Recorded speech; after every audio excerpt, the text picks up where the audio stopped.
Actually, Larry and myself, we are both also vessel examiners. So we spend quite a lot of time going through the different ramps, talking to the public and talking to the boaters and offering a free boating safety inspection, which actually is something that we do. And those that pass the inspection, we give them a safety decal that they put on their windshield, and that's good for 1 year. And that tells law enforcement that that boat has been inspected and it passed the inspection. If we found something wrong, that they, for example, they are missing something, they don't have the life jackets, or they don't have the fire extinguisher. The good thing is that this is free, and we don't give them any fine or penalty. We just tell them what it's wrong, so they can just go and buy whatever is missing and can make the correction, which will be very different once they launch the boat and they're on the water. If they get stopped by law enforcement and they have something missing in the safety required equipment, they will be fine. So that's not the case with us, because as Larry mentioned earlier, we don't do law enforcement. We just try to educate the people. Now, it's something that you talked on before about teaching them about the chart. Did you know that a majority of all the new boats now don't have a compass on them anymore?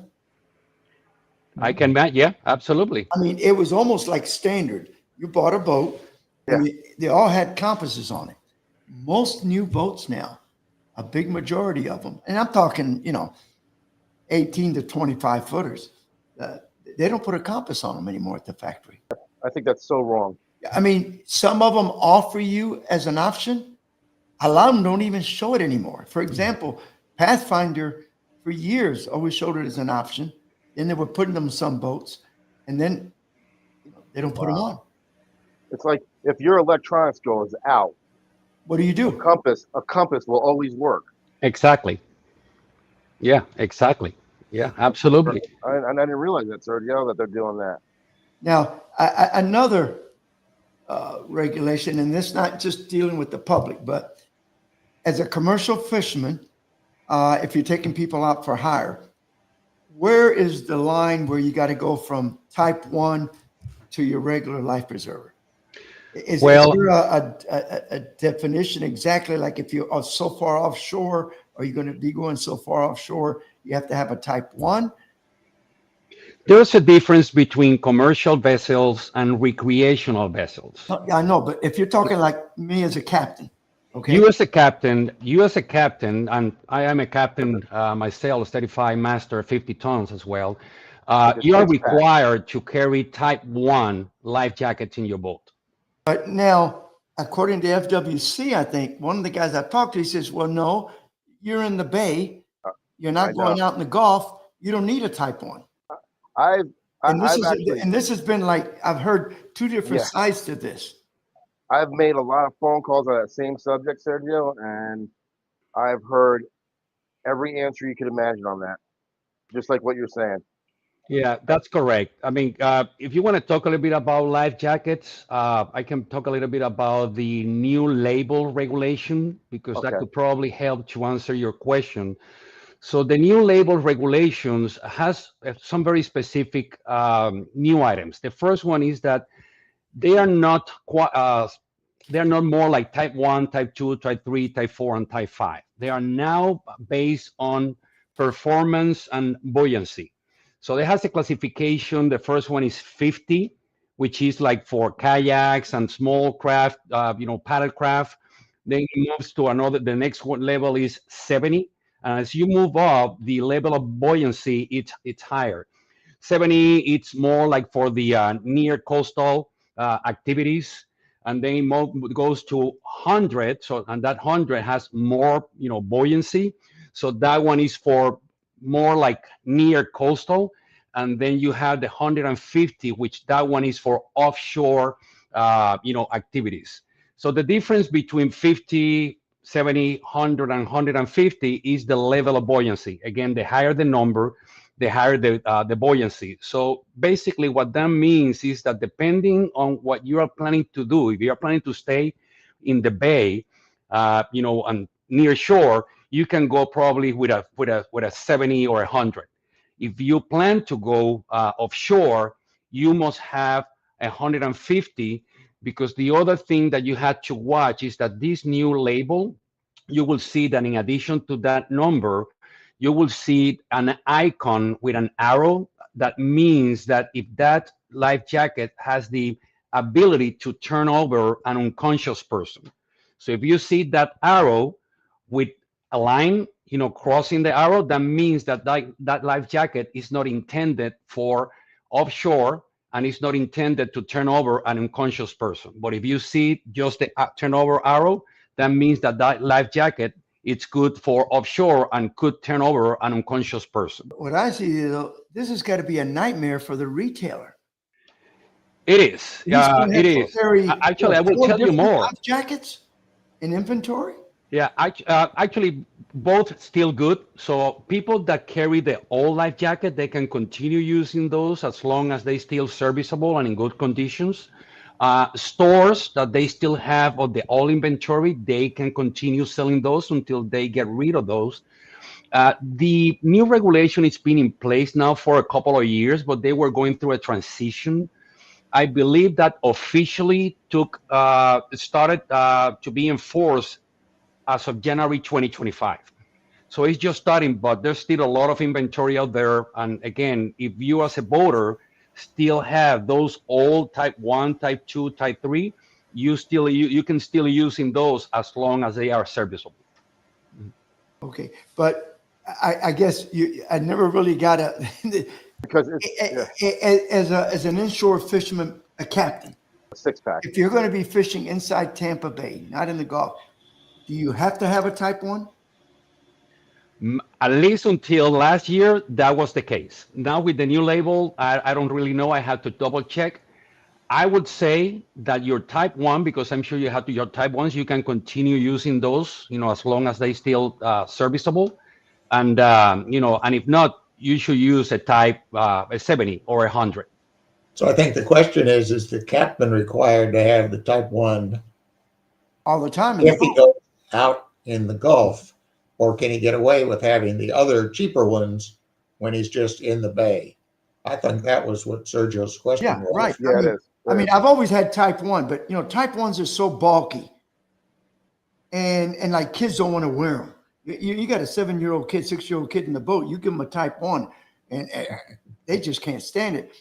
And one of the times I was talking to FWC, he says, no, if you're in the bay, you don't need a Type 1. But then I've talked to some other people, and it's like nobody really gives you and says, yes, no. I had the same problem because I got different answers from the actual Coast Guard. I got different answers, got a hold of like a very high up person in the Coast Guard, and I got different answers. FWC tells me something else. Then I talk to the St. Pete Water Police. They tell me something different. And I've heard both. I've heard you're fine with the lesser.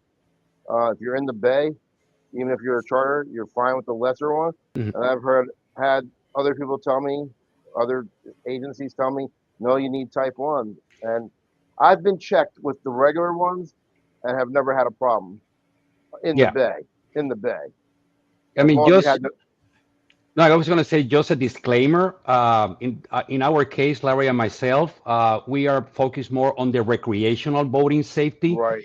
We have a whole division within the auxiliary that they are more into the commercial side. Actually, they are qualified to do uninspected passenger vessels inspections.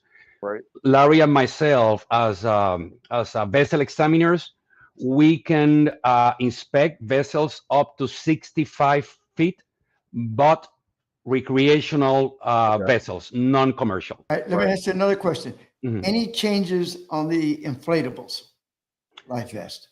Not that I know, Larry. You have any comment on that one? No. Can wear an inflatable. How old do you have to be to wear an inflatable? Well, why don't you touch on that, Larry? Oh, heck. I don't commit that stuff to my memory, Sergio. Oh, I'm sorry. No, it's okay. It's just the idea. If you're water skiing, you don't wear an inflatable. Well, no. Okay, let's forget that. I'm talking about the everyday guy that fishes in Tampa Bay. All right. Let's take that scenario. Who can wear it? Now, as I understand, if it's like with me, if I'm going out by myself to go get bait or whatever, I have an inflatable, it's self-inflate. I put that on just for safety because I'm in the boat by myself. God forbid something happens. I want to have something on. I don't want to have a type 1 all over me. Correct. I mean, I have a type 1 for me, but when I'm running the boat by myself in the dark or something to go catch bait, I put the inflatable. It's easy. Yeah.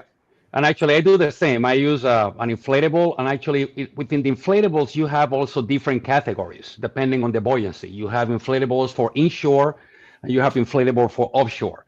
But in terms of what are the requirements, first of all, in order to count, you have to wear them. So if you have that inflatable just sitting inside your cabin or inside one of your boat lockers, and you get boarded and you don't have it on, it doesn't count. So you have to warn the inflatable. The other important aspect is that you have to be 16 years old or older. So a 14 years old kid cannot wear an inflatable. Has to be 16 years old or older. Always inspect the inflatable. Make sure that the cartridge, the CO2 cartridge, still good. And most of the inflatable has like a green label that show you when the cartridge is is full, and you don't have any problem. But I would say the most important thing is that you have to wear them, and you have to be at least 16 years old to wear one of those inflatables. Now go ahead. We go to summer camps. One of the things we talk about is wearing life jackets. We show a little video entertainment thing for the kids, and it shows what happens when you don't wear a life jacket or it's not the proper size.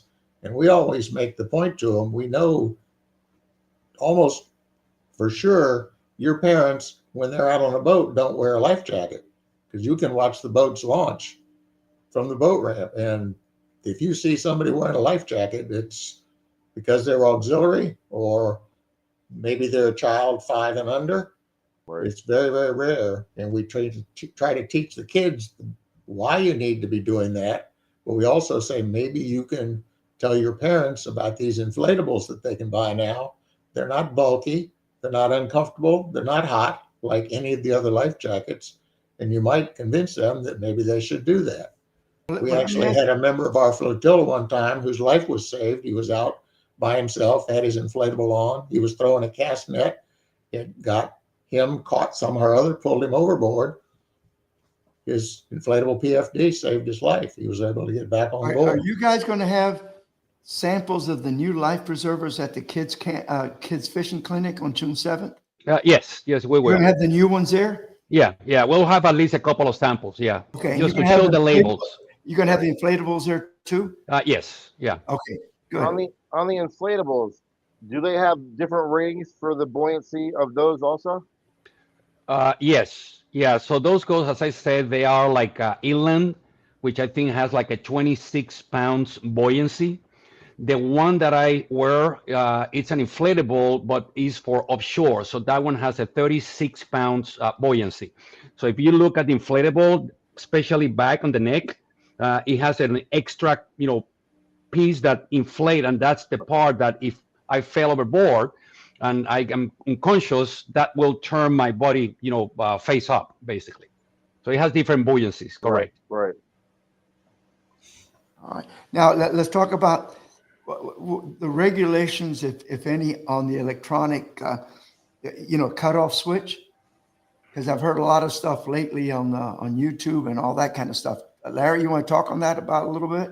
Well, when we do the vessel safety checks, which we do at Simmons Park primarily, we mention that to the boaters. You need to be aware of this. It's a federal law now. When the vessel is in motion, you are required to have that emergency cutoff switch or electronic cutoff switch, whatever. That's what Ariel say.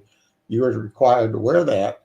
And you see examples of that on the news every now and then where the boater didn't have it on and their boat is out there doing circles and law enforcement has to go and risk injury and get on that boat. So we tell them you need to be wearing it.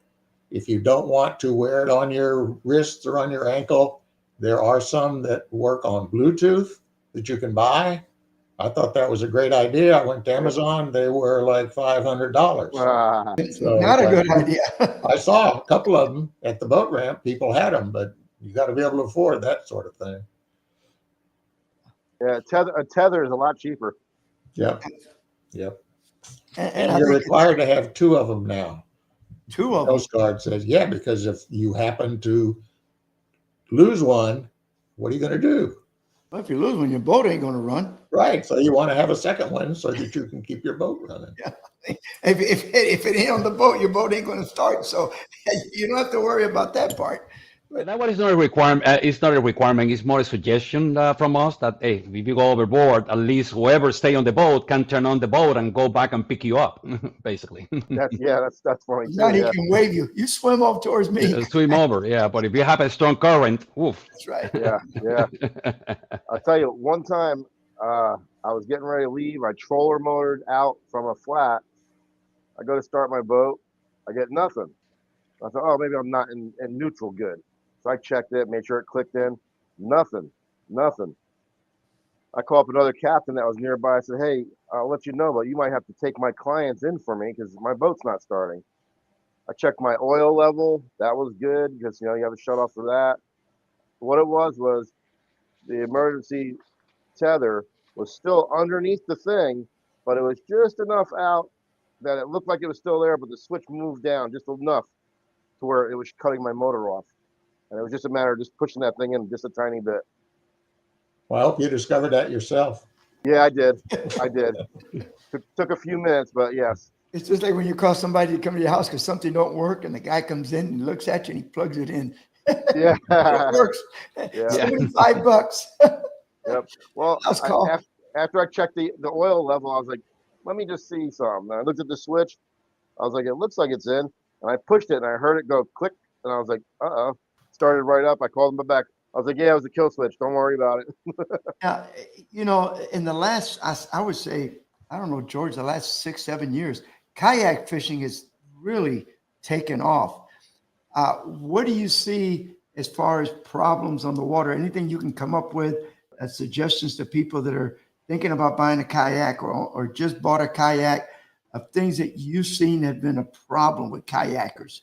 And the requirements for being on the water. Yes, I would say that probably one of the biggest challenge with kayaks is that people don't recognize that a kayak, a paddleboard, a canoe are vessels. So you are basically required to carry, certain safety equipment, which are you have to have a life jacket. If you are paddling outside a swimming area, by law you have to carry a life jacket. You don't have to wear it, but you have to carry a life jacket in your paddleboard or your kayak.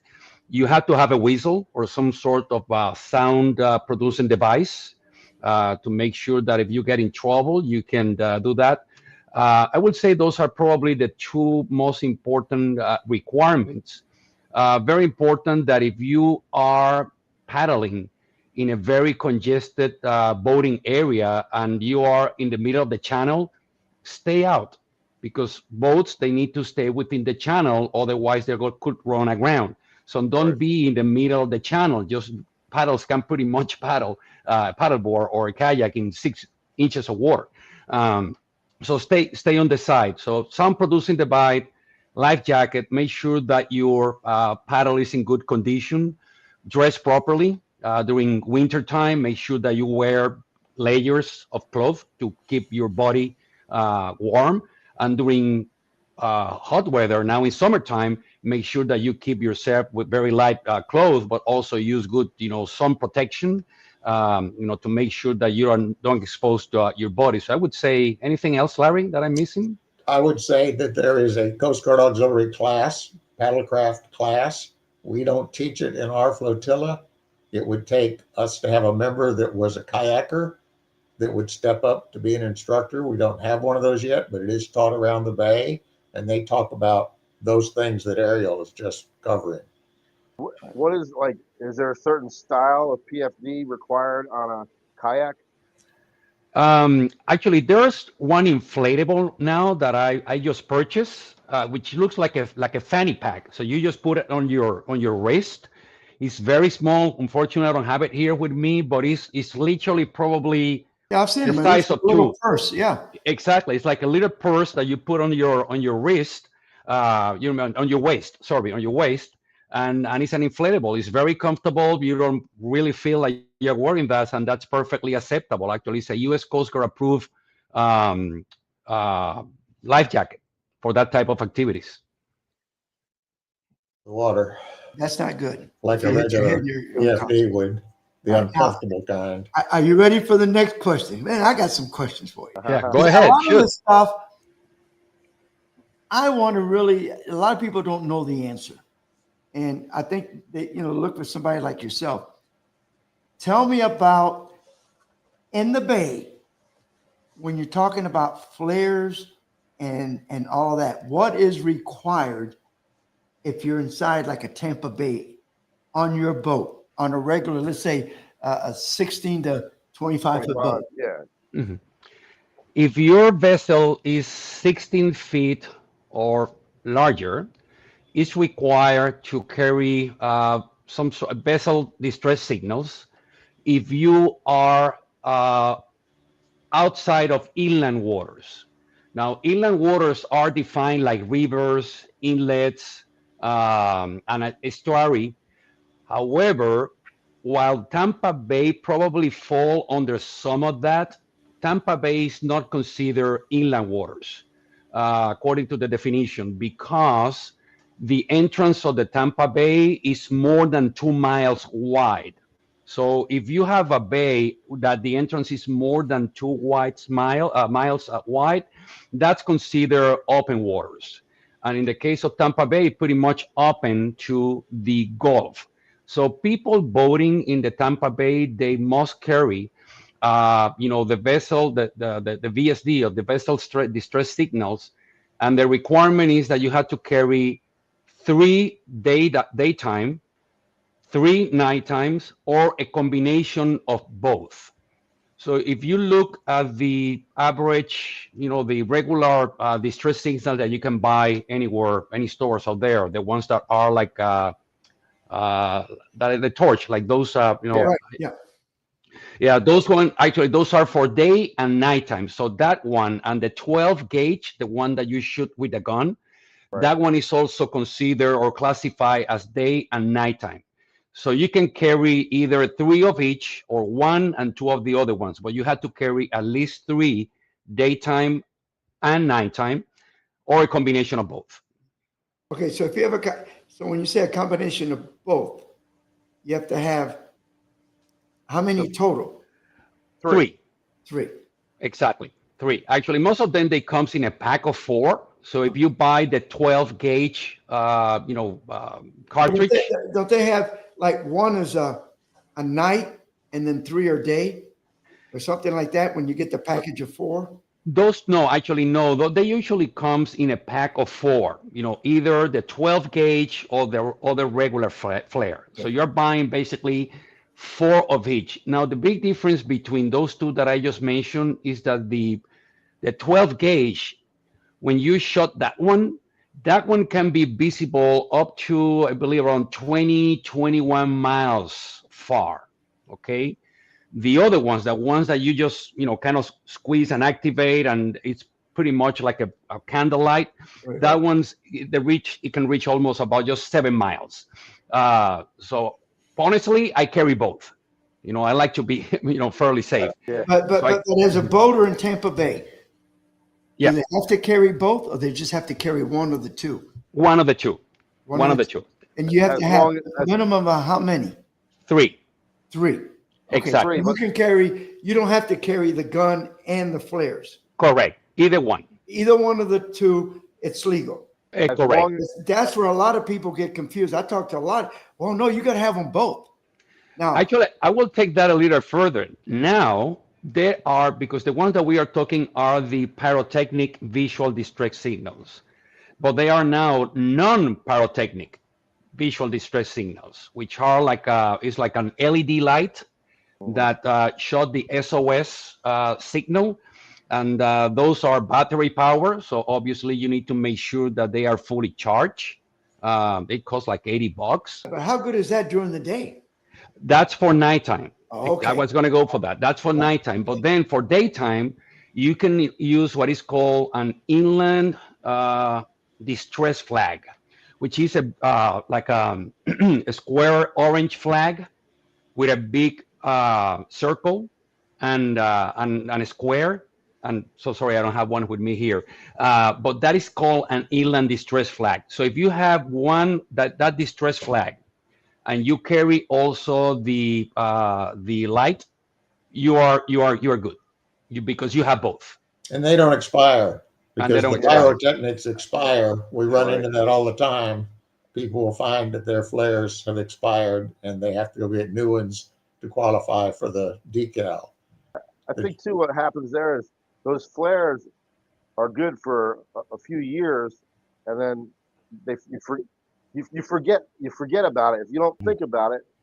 And then Sergio, on the flares, like they were saying, you only have to have 3 as long as they're day and night combination flares. Correct.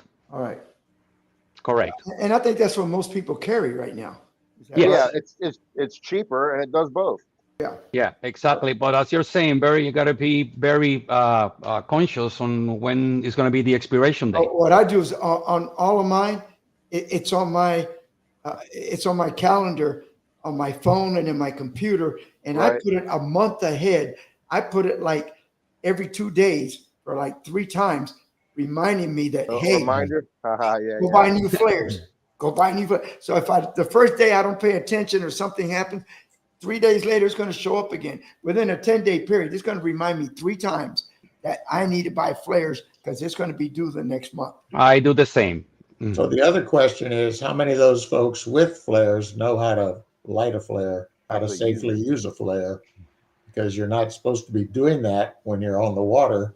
You got to find some place where you can do it that's not going to cause people to think there's an emergency. Now that you said that, one last thing, because we're going to run out of time, but this has been exciting. What is, I know what the moral side to it should be, but what does the law say about helping somebody in distress? Now, You're by required. that I to do mean, it. You're and there's required. 2. If there's a boat sinking, but let's say, as a charter captain, you're halfway through a charter and somebody's in the distress, but they're okay. Like the motor just doesn't start or whatever. Are you required to stop everything you're doing and take that person to shore? Or as long as there's not a safety problem, can you say, hey, I'll be back in an hour and a half with my charter and I'll take you back in? Or that's a no-no? See, I'm giving you all the good, what everybody's asking me. Right. So the only thing that we teach is when somebody has a issue on the water and it involves safety, then you need to respond and assist them. You don't have to give them first aid, but you have to do something to assist. You might call the Coast Guard or call some other organization. You can help with the first aid because of the Good Samaritan law, but you are only required to give assistance up to the point where you feel comfortable doing it. Okay, and one other question, and this could be one of those mom's tales thing, but I was told that if you're going to tow somebody in, they give you their rope. If you give them your rope, you're liable for any damage that could happen to their boat. Is that true, or is that a wife's tale? That's partially correct. And actually, I would say that for insurance purpose, probably that could be the case. Now, what the law says is that as a boater, you are obligated to render assistance to any boat in distress if there's a threat, basically of life. That boat is sinking. Let's put it that way. That boat is sinking. Now, let's say there's a guy on the bay that he just ran out of gas, and the guy is asking you to tow him. I won't do it. I will say, throw your anchor, call, one of these, towing companies, call Cito, call Boat US. Honestly, I have done it. I have been in situation that I have seen people on the water waving their hands because they are in the middle of the water. They are pretty much anchored, but their motor died. And when I approached them, they say, "Oh, give me a ride back to Tampa, 15, 20 miles away." And I said, "You have, CTOL or Boat US?" "No, I don't." I see around, he's in good shape. Nobody's hurt. Everything is fine. So what I do is I offer assistance to call one of those companies. I say, "Hey, here is my phone. You can use my phone. Actually, I can call this company. I'm a member. I can call this company and you can talk to the operator and arrange for them to pick you up. It's going to cost you a few $100s if you're not a member." But that's in a way I'm rendering assistance, but no, I'm not putting my boat at risk because somebody screwed it up and didn't fill the gas or just mess it up. Mhm. Now, here's one last good one. And this happened about 3 weeks ago at Gandy Boat Ramp. Okay. I'm getting ready to leave. The guy puts his boat in the water. Battery is completely dead. It will not start. They took the battery out of the truck, jumped and got the motor started, took the battery back, put it in the truck, and they left. And I'm saying, Oh my God. idiot, what happens when you turn that switch off? Do you think if that battery was that bad that you're going to just running it a little bit, it's going to charge it up? I'm saying, where's people's mentality? Yeah. I've seen the same thing with jump starting them. They used a little jump starter, but if your battery was that dead, like you're saying, if you're running a live well, I'm not going anywhere in the bay. Yeah, I wouldn't leave. You never use auto parts on your boat. Everything that you use on your boat has to be U.S. Coast Guard approved. Everything. Right. And guys, I just want to say thank you. You guys did a terrific job. I hope we didn't drive you nuts with a lot of the questions. No, actually, more than happy. Thank you very much. I hear, when I'm on the water, I hear from people at the dock, and it might not be everyday things that you're teaching, but there's things that we hear, questions from us. Yeah. The only thing I want to mention last is that always file what we call is a float plan. When you are going out, let somebody know what your plans are. Now, where are you planning to go? Still have one? Because I got one that I make tons of copies, and I use it. If I'm not going somewhere that's not normal, that my family doesn't know. I mean, they know I'm going out of Gandy all the time. But if I'm going out of Hudson or Bayport or somewhere else, I've got this old plan that I made a bunch of copies, and I printed it off the internet. And was it the Coast Guard or the? If you go to cgox.org, that's Coast Guard Auxiliary, so cgox.org, that's our website. And actually, if you want to check for when is the next boating safety class, you can find it there. If you want to coordinate for a vessel safety check, you can do it through that website. And if you want to download that float plan, copy, you can download it from the cgox.org website as well. Okay, good. So, Sergio, we did not get to talk about why you want to join the Coast Guard Auxiliary. So maybe you'll have to have us back one time and we can make that part of the we probably will. program. You know what? I've only got 12 minutes to do 20 minutes worth of fishing. No, I understand. The thing is, we try to keep our guests 20 to 25. But when it's really interesting and we're giving out a lot of good information, informative information, I think that overrides everything else. Yeah. Thank you. All right. Well, thank you guys. We appreciate it. And have a good night. Have a good night. You too. We appreciate the Bye-bye. opportunity. Thank you, guys. Looking for you at the boat show next time. I'll be there. All right. So See you there. Yep. All right. Thank you. All right, George, who do we got? We got to get the fishing reports out. Yeah, let's we got two that I know besides mine. We got Michael Dawson's and Mike Haynes. Okay. All right, so let's get them both on. Good evening, Captain Mike Haynes, Fishbones Charters out of Crystal River, Florida. Well, it's been a couple of weeks since we've been on the podcast, so there's been a lot of activity. And I can tell you right now, the redfish bite is pretty much on fire. That's all I've been seeing out there. Most of what we've been catching. The bigger schools, the larger number of schools, should I say, have definitely shown up. Finding the mullet, you're finding the redfish.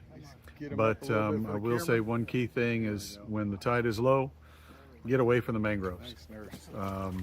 Just a little hint there, get away from the mangroves because they're not hanging against the shorelines. They're out and away from the mangroves, sometimes 50 to 100 yards away from those islands. So just pay attention when you're getting up there, going toward the shallows, just slow down a little bit, get up on your tower if you can, or highest point in your boat, and just hit your trolling motor and start looking because they're kind of off of those during the low tides. Higher tides, they're up underneath the mangroves. It's hot again, summertime, so they're going to be finding those shadow lines and getting underneath those mangroves, just kind of hanging out as the tide moves in and out.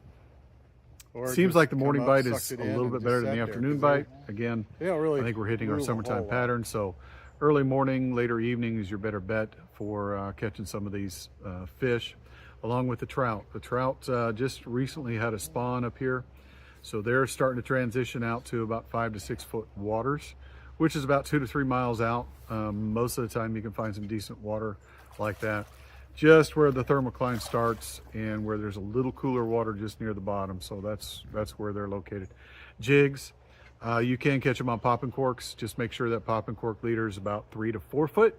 It's a little more daunting to throw, but that way those fish don't have very long to get up there and grab your bait. And that seems to be the trick on those. Snook, there's been tons of snook around. We've caught a few, and the quality of these snook that I'm seeing is just phenomenal. I'm seeing 36 to 40s all day long. A lot of them are not feeding, and I'm guessing most of these are feeding at night.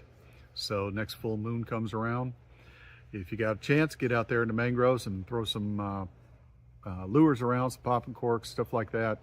You're almost guaranteed to catch those bigger fish in the evening time. I think that's what's kind of happening. They're starting to feed more in the evening rather than the day, and they tend to be a little pickier during the day to to hit your bait, unless the only exception, you're going out there to some of the foul areas near the spoil banks and catching you some white bait, chumming them up, catching some white bait. Seems to be that's the candy bars. As soon as they see a white bait in there, whether they're hungry or not, they're nailing it. So just kind of give you a little information on that one. Tarpon, we have seen a ton of tarpon showing up right now. They're a little late this year, but they finally showed up. Seeing little schools, pods of 3 to 4 to 6, not big schools, but they're definitely rolling just about everywhere. We had some while we were posted up just come within 5 feet of the boat. So they're definitely here. So if you're into tarpon, get ready, because it's time for them to start feeding and to start catching a few of those out there. Grouper is just about everywhere on the wrecks, 9 to 10 miles plus out. There have just been numerous grouper caught, catch and release, of course, but most of the time people are catching the grouper because they're looking for the cobia, chumming them up, and there has been a lot of cobia caught. We even caught one inshore. In fact, in about 2 foot of water, just saw him on a stingray, and we're able to target him real quick. So a little short, but it was still fun in the shallow water. This is Captain Mike Haynes, Fishbones Charters out of Crystal River, Florida. We'll see you next week. Thank you, Mike. Nice report. Good little variety. Right. And then we didn't have one from Tony this time? I didn't see one from Tony. I did see where Michael Dawson said run his that we had already. Okay. Hey guys, Captain Michael Dawson here. Patriot Guide Service here at Anklet Fishing Report for the week. It is go time here in the Anklet area. Our tarpon have shown up and they are here in full force. It is time of year when that's all we're targeting is tarpon. Still doing some of the inshore trips, the snook, the redfish, the trout. But if it's up to my opinion, we're going tarpon every time. So tarpon is showing up on all of our beaches right now. Anklet, Three Rooker, Honeymoon. Get out there. Early morning is your best key, 6 to 8 a.m. And again, late evening, so 6 to 8 p.m. Low lake conditions have been the best, have always been for best in our area for these big tarpon. Big pinfish under a cork, like a 5-inch little pinfish, 8,000 size spinning reel, plenty of line, extra heavy 8-foot rod for the long cast. It's a typical go-to tactic. They eat a lot of cut mold on the bottom, so make sure you put some cut bait on the bottom out there as well. You will get sharked on that cut bait quite a bit, but the tarpon will eat it just as many times as they'll eat the pinfish as well. For those guys not wanting the tarpon fish right now, plenty of big snook on the beaches. Again, anklet, three rooker, honeymoon, Caladisi, all their normal summertime spots. They've started to key in heavily on eating pigfish, also known as grunts. So get out there, throw these grunts on the edge of these pockets, these sand holes, and you should do pretty well with the big snook. Also, lots of redfish still in our mangrove trees. Anklet Island's holding a lot of them right now. Howard Park, all those flats around there are holding lots of big redfish. It is a great time to get out there. Lots of big fish around. Get out there, have a good time, and catch a lot of big fish. Captain Michael Dawson, Patriotic Guide Service. Thank you, Michael. Nice report. And I don't think, Holta, I think that's all we have for reports besides mine. We didn't have one from, because usually Tony puts one on. Yeah. Okay, so we got yours in. So we got my pictures, and for some reason the report didn't want to go through. So I'm just going to go ahead and talk about what's going on right now. Do I need to wait until the pictures are through, or can I talk right now? Will the people hear me? No, go ahead, talk. Okay. I can see the pictures. So right now the trout, similar like they were saying up north, in about 5 to 6 feet of water, you want to look for like a lot of good lush grass with a lot of sand holes in it.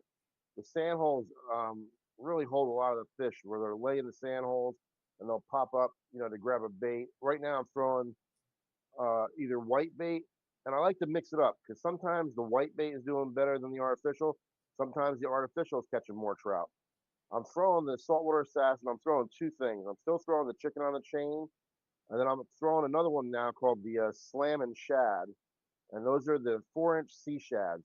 I think the 4-inch sea shad is a good compromise. It's not too big of a bait to where the smaller fish won't attack it, but it's big enough that a large fish will still hit it because I've caught everything on them: snook, trout, redfish, cobia. I mean, everything will hit that. The snook and redfish right now, there's been a few fish lately that are actually coming out from under the trees. The quantity of fish are still under the mangroves, but now I'm starting to actually find some fish 15 to 30 feet out from the tree line, which is surprising because it's actually getting hotter now. You think they would be hiding underneath more, but I'm getting a little bit of a mix. But quantity-wise, I would definitely be getting your baits under the tree lines. If you're using artificial, if you can rig it weedless to where you can skim it underneath the tree line, and then when you go to work it back out, they think it's a bait fleeing from underneath the mangroves, and that's usually when you get your hit. Live scaled sardines is what's doing best for the snook. I'm also getting my redfish on those, but I'm also throwing cut bait, and I am seeing a transition about 50-50, where if you're not getting the reds on the live white baits, throw a couple cut baits out there, and you'd be surprised sometimes how quick you'll pick up a redfish doing that.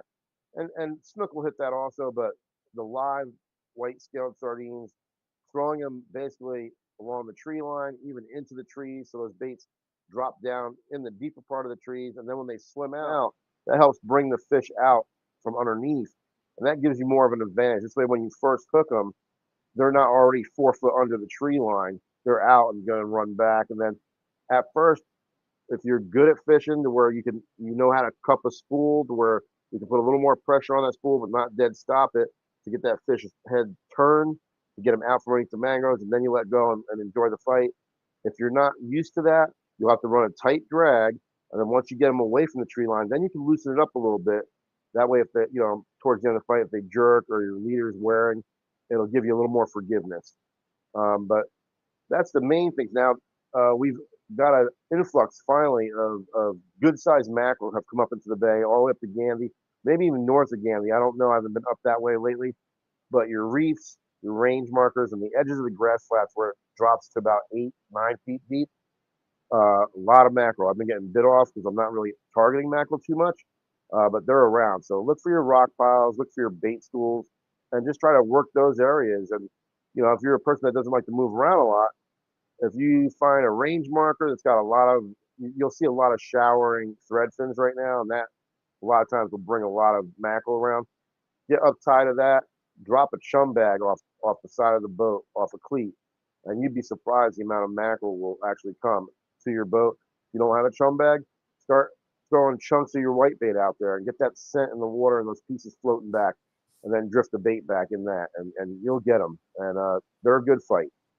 If you're getting cut off, use long, 3 times long hook shanked hook, excuse me. Usually a number 1 or 1/0. If you're still having problems, put a small piece of maybe number 3 wire on your hook about 6 inches long. That'll solve that. Make sure you put a swivel on there, and that'll fix it. And the swivel you use, make sure it's black. Some of these people, they don't know any better. They use a silver or silver or gold swivel. They're going to bite that swivel, that shininess. They'll bite it. They'll think it's a bait fish, and you'll be getting cut off again. So stick with black swivels. All right, that's my report for this week. All right. Very good. Did a good job, just like if you were on the boat. Right. And not too bad. We're 8:01. We're not too bad. No, we're not too bad. We did really good. Are you on the water tomorrow, George? No, I'm not. Wednesday. Okay. Wednesday I am. I'll give you a call tomorrow. Like I said, I was supposed to be on the water tomorrow, and the guy's mother. I feel bad. It was her 83rd birthday tomorrow. Uh-huh. So he was going to take her out for her birthday, and her health is not good enough to go on a boat now. Wow. Yeah, so that's a shame. My prayers are with you, That Sergio. Yes, sir. I know what just happened with you is definitely pulling at your heartstrings, and our prayers are with you on that. You know, I know you had a loss, but not a total loss, because like I said, she's still in the area, and you got a good family, and they're only 35 minutes away, so at least she'll still be in your life. No, it's just getting over it. It's tough. I know. Really it's a tough. blow. And that was today that it happened? Well, Or over the weekend? when we went to the Keys, she went to their house, and we were supposed to get her over the weekend back until the end of the month. But then she was already starting to adapt. Yeah, you don't want to do at that. age, going back and forth, it's not good. Yeah, So we worked it out, and we're going to go see her Saturday, and then right. we'll try to see her, at least once a week, and we'll be regular grandparents. Right. But the thing is, when you have a baby for over 2 years from the time That's your they're kid. a little over a year old, they're like your daughter. Oh yeah. And it's hard to give them up. Sure, But it was the best thing, because we couldn't do it. We couldn't do a good job for her. Right. But anyway, I'm glad you found a good family that you trust, and they're not too far away. So I'm glad that was a plus. And I'm going to cut the grass in the morning, and then I'll give you a call. Okay. Take care. Cut it before it gets too hot. That's right. And thank you, everybody, for watching us. We'll be on next week with some more exciting stuff. And we're trying to get as many guests as we can. This was very interesting today. It was good. A lot of information. And because Donald just mentioned it, because I forgot, Star Tournament starts Memorial Weekend is it next weekend? This Saturday coming. This Saturday already. No. Yeah, it is. It's the 20-something. Yeah, you're right. Because Memorial Day is what, Monday? A week from Monday? A week from today? Yes. Yep. Yeah. So, yeah, boy, time is really creeping up. Yep. So Star kicks off. Thank you, everybody, for watching. Take care. Have a good night. Thanks. Bye-bye.